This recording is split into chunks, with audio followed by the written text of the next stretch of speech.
سؤال هنا برضو مهم، بيقولوا في الميتابوليزم اوف ايرون the following statements are correct كلها except حاجة واحدة. نشوف absorption occurs mainly in the duodenum and upper jejunum. طبعا correct بالنسبة للايرون، عارفين في الديودينم upper jejunum absorption of iron.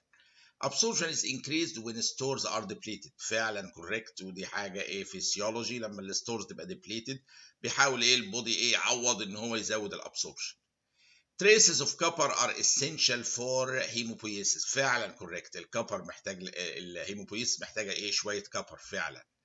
transferrin is increased in pregnancy. تمام التمام، بيزيد، ده احد البروتينات اللي مشهور بتعلى ايه اثناء البريجنانسي، ويعني بيبقى نوع من الضمان والامان اللي فيه كميه ايرن كافيه برضو ايه للجنين وكده، ان دي الاستورج ايه بتزيد وايه بيبقى فيه كميه اعلى من الايرن. واثناء البريجنانسي في بروتينات كتير ايه بتتغير نتيجه الهرمونال تشينج ونتيجه الهدف البودي ان هو ايه يحافظ للجنين على نيوتريشن كافيه. Ferric salts are more readily absorbed than ferrous salts. دي absolutely wrong. ده كل حبوب الحديد في الدنيا كلها هتبص تلاقيها ايه ferrous salts، عشان هي more readily absorbed than ferric. فكل حبوب الحديد تفتح يقول لك ferrous sulfate ferrous جلوكونات. ولذا فإجابة هذا السؤال اللي هو في الميتابوليزم اوف ايرون كله كوريكت ما عدا واحدة بس اللي غلط، اللي هي دي ان ferric salts are more readily absorbed than ferrous salts. لا طبعا ferrous salts ايه افضل بكتير في ايه عمليه الامتصاص، ولذا كل حبوب الحديد هتلاقيها ايه يا ferrous سلفيت يا فرك يا ferrous ايه جلوكونات الى اخره، انواع اخرى. 45-year-old man brought to the emergency department having fallen off a ladder. وقع يا عيني المسكين من السلم، عنده 45 سنه، بيشتكي من pain في الرايت هيب.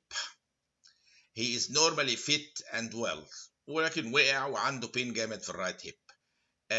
الاكس راي بتاع الهيب شوز displaced intra capsular fracture. يعني عملنا اكس راي لقينا displaced intra capsular fracture. which of the following is the best treatment option؟ طالما في displaced fracture في منطقة هامة بالمنظر ده، يعني الكونسرفاتيف مانجمنت خلاص ما ينفعش، ما فيش افضل من ان احنا نعمل ريدكشن وانترنال فيكسيشن، جراح العظام يعملها ونخلص ايه تمام ونظبط ايه الحاله تمام. مش محتاج العمليه توتال ريبليسمنت، ده يونج ايج 45 والفاسكولاريتي كويسه وما فيش حاصل، لا ممكن تتلحق ريدكشن وانترنال فيكسيشن. دايناميك هيب سكرو مش هيكون افضل من ان انا اعمل ريدكشن للفراكشر واعمل معاه ايه انترنال فيكسيشن. زي ادي فراكشر اهو كده اهو ومدي بين عن العيان، عمليه ريدكشن وانترنال فيكسيشن ممكن تظبطه، وهي دي الحل لهذا السؤال اللي عنده بين في الرايت هيب وفراكشر لقيناه. ده افضل شيء العظام يعملوا له ايه ريدكشن وانترنال ايه فيكسيشن.